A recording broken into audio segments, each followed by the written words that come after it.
जय माँ इंद्राक्षी, जय अम्बे। इंद्राक्षी धाम में दर्शकों, आप सभी का हम हार्दिक स्वागत करते हैं।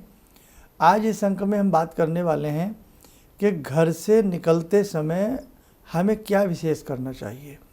कई बार हम प्रतिदिन अपनी जॉब के लिए घर से निकलते हैं, अपने कारोबार के लिए निकलते हैं, या किसी भी विशेष काम के लिए हम घर से निकलते हैं। तो कई बार हम घर से निकलते तो ज़रूर हैं, लेकिन आगे जाकर के कुछ शुभ बात नहीं बन पाती, काम नहीं बन पाते, कार्य बिगड़ते हैं, या कहीं ना कहीं ऑफिस में या कुछ भी किसी प्रकार का तनाव हो जाता।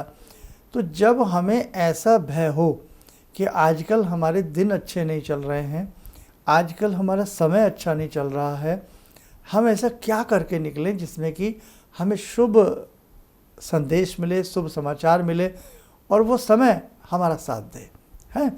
तो आज ये हम बताने वाले हैं। आइए पहले आज का हम पंचांग देखें।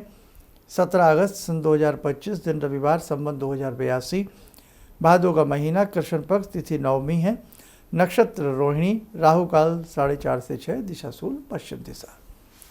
अब देखो, अभी एक बात पंचांग की भी आप मान के चलें कि जिस दिन जो दिशा निषेध हो, उस दिशा की यात्रा से भी हमें बचना चाहिए।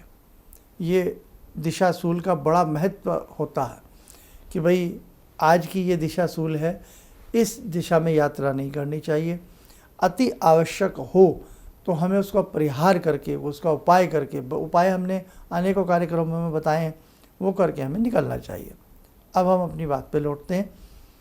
जब हम घर से निकलें तो हमें किसी न किसी मांगलिक द्रव्य को हाथ से टच कर करके निकलना चाहिए, या किसी शुभ चीज़ को छू करके, या किसी विशेष मंत्र को पढ़ कर, या गुरु का स्मरण करते हुए हमें घर से बाहर निकलना चाहिए। निकलते समय हम अपना दायां पांव पहले बाहर रखें ताकि कार्य सीधे हों, न कि कार्य उल्टे हों। जैसे कई बार हम किसी चीज़ को देखकर भी निकल सकते हैं, जैसे तुलसी घर में हो तो जब हम निकलते समय हम तुलसी माता को देखें, मानसिक रूप से प्रणाम करके निकलें। कोई घर में गौ माता हो या गाय का चित्र हो, उसको देख करके निकलें। घर में कहीं भित्ति पर, दीवार पर, कैलेंडर में कहीं स्वास्तिक का चिन्ह बना हो, उसको देख करके निकलें। मन ही मन प्रणाम करके निकलें। गणपति गजानन घर में बड़े से पोस्टर के रूप में लगाने जरूर चाहिए, उनको प्रणाम करके निकलें। भगवती का सुंदर सा चित्र घर में जरूर लगाना चाहिए।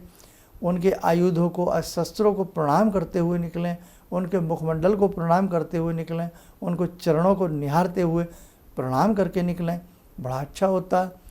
घी, दूध, माखन, अन्न और साथ में हरी घास, इनको टच करके भी निकलने से बहुत शुभ कार्य बनते हैं। आपने देखा भी होगा, जब आज भी ये प्रथाएं हैं कि बच्चों के एग्ज़ाम होते हैं तो मम्मी या पापा या उनके घर के कोई भी बड़े बुज़ुर्ग थोड़ी सी दही खाने के लिए देते हैं। तो उनके पीछे यही कारण है कि बेटा अब तुम जा रहे हो एग्ज़ाम देने के लिए, तो ये दही स्निग्ध होती है, दही में वास होता है, भगवान का वास होता है। वैसे तो कण कण में भगवान का वास होता है। दही स्निग्धता के रूप में बहुत अच्छी मानी जाती है। चंद्र का भी कलर होता है, शुक्र का भी इसमें कलर होता है, इसलिए ग्रहों का भी शुभ आशीष प्राप्त होता है। तो दही को शुभ पदार्थों में माना जाता है, मांगलिक पदार्थों में माना जाता है। तो दही का सेवन करके निकलने से भी लाभ होता है। देसी घी का थोड़ा सा सेवन करने से, देसी घी और थोड़ा सा गुड़ का सेवन करने से भी घर से निकलने में बड़ा लाभ होता है। और बाकी तो देखो भैया, अच्छे कर्म करिएगा तो लाभ ही लाभ मिलेगा, अच्छी सोच रखिएगा तो लाभ ही लाभ मिलेगा। और कहना नहीं चाहिए, काम पर जब हम निकलते हैं तो भगवान का नाम लेकर के, ईश्वर का ध्यान करके निकलें। एक चोर भी जब चोरी करने के लिए घर से निकलता होगा ना, तो वो भी कहीं ना कहीं भगवान से कुछ प्रार्थना करके निकलता है, क्योंकि उसका वो अपना कर्म है। हालांकि बात गलत है, लेकिन उसको भी चाहिए कि भाई मेरा आज काम बने। तो कहने का मतलब, जब एक बुरी सोच का व्यक्ति भी अच्छा कोई शुभ कर्म कर निकल करके घर से निकलने का प्रयास करता है, तो आपकी हमारी तो बात ही अलग है। इसलिए हमारा दिन शुभ हो, समय शुभ हो, आगे हमारे कार्य बने। इसलिए बेटे, जो आज की बातें हमने रिपीट की हैं उनको ध्यान से सुनिएगा, बताई हैं। तो घर से जब भी निकलें ऐसा करके निकलें। और यदि जिनके घरों में बहुत तनाव युक्त वातावरण रहता हो, तो जब हम वापस आवें तो घर खाली हाथ नहीं आना चाहिए। और उसमें क्या करें, हम चाहें कोई हरा पत्ता तोड़ करके जेब में रख करके ले आएँ, घर ला करके कहीं भी उसको रख दें, या किसी हरियाली को, दूब घास को थोड़ा सा जेब में रख कर के घर में आवें, या हम कुछ बाज़ार से थोड़ा बहुत चाहें थोड़ा सा ही सही फल लेकर के घर में आवें, कोई मिष्ठान लेकर के घर में आवें, और या भैया कुछ भी ना हो तो एक मर्दुल और एक मीठी मुस्कान लेकर के घर में प्रवेश करना चाहिए। कई बार व्यक्ति घर में बड़ा जले भुने से रूप में आता है, माथे में इस प्रकार के बल पड़े होते हैं कि बच्चे सहम जाएं, घर के लोग डर जाएं, है ना, या कोई भी हो घर का सदस्य, तो घर में कुछ भी ना ला सकें तो कम से कम एक मीठी मुस्कान लेकर के घर में प्रवेश करना चाहिए। भगवान का ध्यान करके घर में प्रवेश करना चाहिए। उसकी बहुत बड़ी कृपा है कि उन्हें छत दी है ना। तो कई बार तो जीवन निकल जाता है बेटे, छत प्राप्त नहीं हो पाती। और जब किसी शहर में जावें और जब वहाँ उतरें या घर से निकलते समय वहाँ उतरें तो प्रवेशी कीजिए नगर सब काजा, है ना। आपने सुना ही होगा, रामायण जी का मंत्र है, हृदय राखी कौशलपुर राजा। ये बहुत ही प्रचलित मंत्र है और इसे जपने से, वहाँ उतर के 5 बार करने से यात्राएं सफल होती हैं। प्रवेशी कीजिए नगर सब काजा, हृदय राखी कौशलपुर राजा।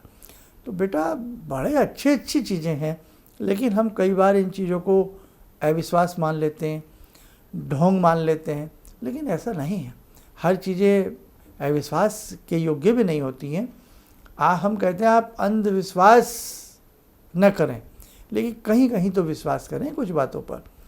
तो आज हमने ये जो भी कुछ आपको बताया, इसे एक बार अपने जीवन में उतारिए, करके देखिए, हमें पूर्ण विश्वास है कि आपको सुखद लाभ मिलेगा। बहुत शीघ्र हम एक ऐसी डेट देने वाले हैं जिसमें हम कुछ विशेष पूजन, विशेष उपचार अपने सभी साधकों के लिए करने का मन है।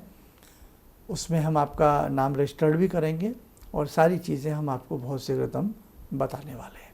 चलिए, आप सब लोग स्वस्थ रहें, सुखी रहें। इन्हीं शुभकामनाओं के साथ हम अपनी वाणी को विराम देते। जय जय अम्बे।